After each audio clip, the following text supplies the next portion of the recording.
حضرت زینب سلام اللہ علیہا کا سفر کربلا۔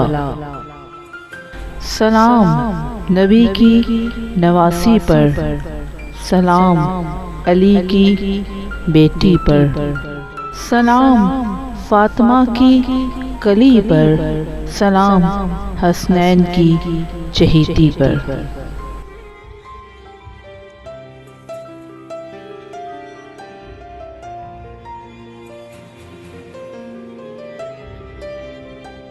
واقعہ کربلا طول تاریخ میں ایک معصوم امام وقت کی قربانی سے بھرپور وہ ناقابل فراموش واقعہ ہے جسے تا قیامت سرفروشی، شہادت اور عقیدت کے دفتروں میں ہمیشہ یاد رکھا جائے گا۔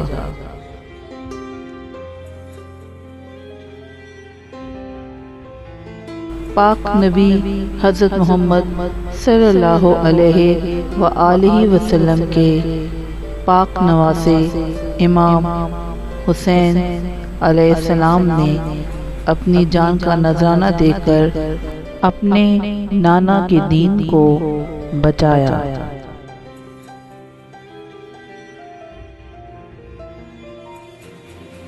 جب مدینہ سے مکہ اور مکہ سے کربلا کا سفر درپیش ہوا تو جناب امام حسین نے حضرت زینب سلام اللہ علیہا کو اپنے ہمراہ لے جانے کا ارادہ فرمایا۔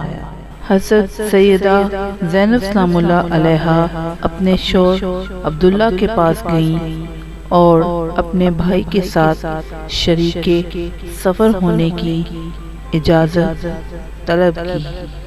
آپ نے فرمایا، اے میری سرتاج، کیا آپ مجھے اجازت دیتے ہیں کہ میں بھائی کے ساتھ شریک سفر ہو جاؤں؟ عبداللہ نے کہا، اے میری پاکیزہ رفیقہ حیات، اگر مجھ پر یہ ناگہانی مرض لاحق نہ ہوتا تو میں بھی اپنے آقا کے ہمراہ جاتا اور ان کی خدمت میں حاضر رہتا۔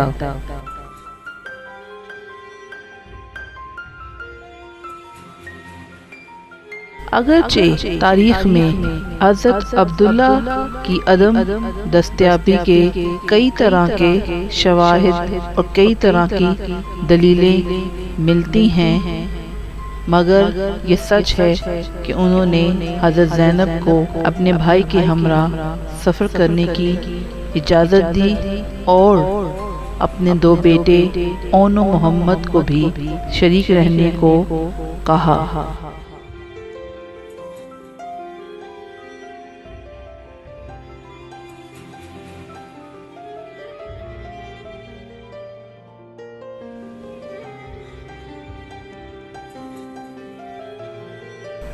سفر کربلا میں ہمہ وقت حضرت زینب اپنے بھائی امام وقت حضرت امام حسین کے ہمراہ رہیں۔ تمام واقعات کی عینی شاہد رہیں، یہاں تک کہ 2 محرم کو کربلا میں خیمے لگے، 7 محرم کو پانی بند ہوا اور 10 محرم کو حضرت امام حسین تمام دیگر اصحاب حسین کے ساتھ شہید ہو گئے۔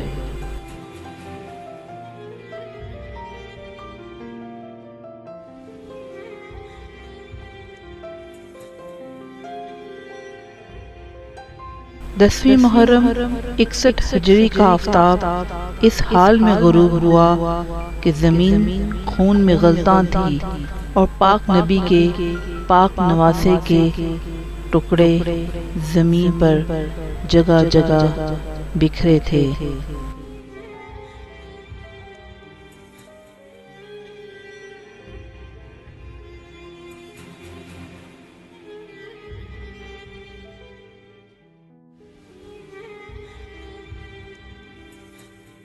دن گزرا، آفتاب ڈھلا چاند نمودار ہوا اور ہلکی سی روشنی زمین پر پڑی۔ اس چاند نے زینب کو بچوں کے ہمراہ عورتوں کی ایک جماعت کے ساتھ سربرہنہ دیکھا۔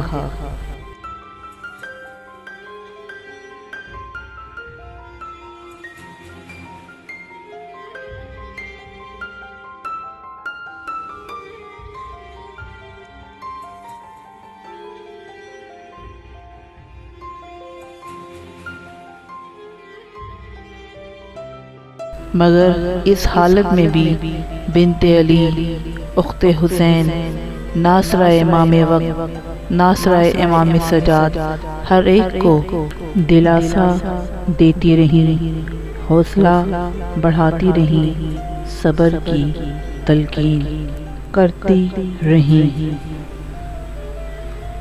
حضرت زینب سلام اللہ علیہا نے اس دل خراش واقعے کو اپنی نگاہوں سے دیکھا، مگر لمحہ بر لمحہ شکر ادا کرتی رہیں۔ بچپن میں حضور پاک صلی اللہ علیہ وآلہ وسلم نے آپ کا خواب سن کر جب آپ کو اس کی تعبیر بتائی تھی، حرف بہ حرف اسی طرح آپ میدان کربلا میں کھڑی تن تنہا ایک شجرہ سایہدار بن کر ہر ایک کے لیے طمانینت کا باعث تھی۔ آپ کا نام اسلامی تاریخ میں کربلا کی شیر دل خاتون کی حیثیت سے ہمیشہ یاد رکھا جائے گا۔ حضور پاک صلی اللہ علیہ وآلہ وسلم کی یہ نواسی حضرت امام حسین کی شریک کار اور امام وقت امام سجاد کی یہ ناصرہ ایک ٹوٹا ہوا نیزہ لے کر اپنے اس لٹے ہوئے قافلے کی حفاظت کرتی رہیں، کبھی بے سہارا خواتین کو صبر کی تلقین کرتی، کبھی خوفزدہ بچوں کی ڈھارس بندھاتی، کبھی اپنے بیمار بھتیجے امام وقت امام سجاد کی تیمارداری میں مصروف ہو جاتی۔ یہ وہ بڑی ذمہ داریاں تھیں جسے اخت حسین نے بڑی جوانمردگی سے نبھایا۔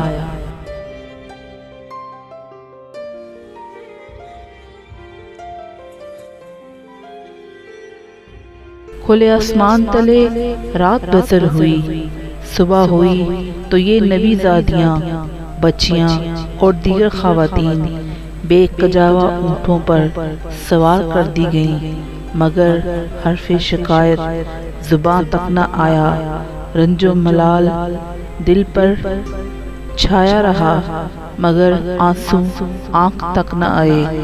زباں پر شکر تھا اور آنکھوں میں اس کا عکس نمایاں تھا۔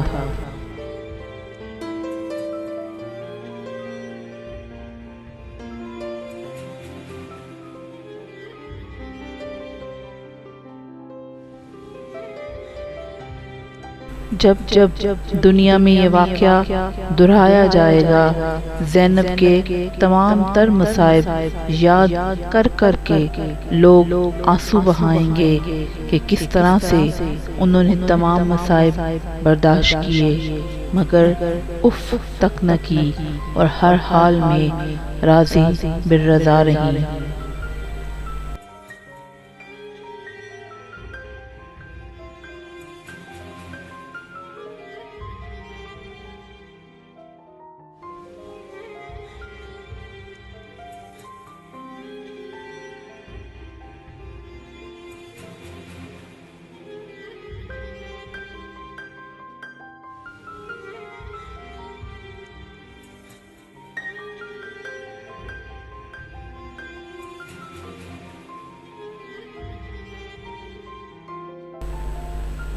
لکھنے والوں نے لکھا، بیان کرنے والوں نے بیان کیا، شاعروں نے اپنی شاعری میں اسے موتیوں کی طرح پرویا، مگر ہر ایک نے یہی کہا، ٹھیک اس وقت جب مسجدوں میں نماز عصر ادا ہو رہی تھی، کربلا کے ریگستان میں نبی پاک کے پیاروں کے قتل اور بربادی کے شادیانے بج رہے تھے۔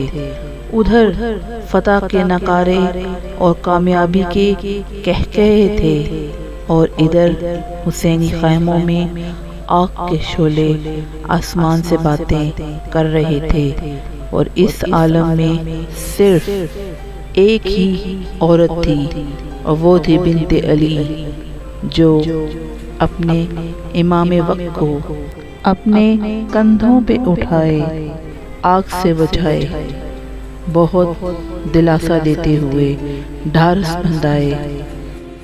ان کی شریکے غم تھیں۔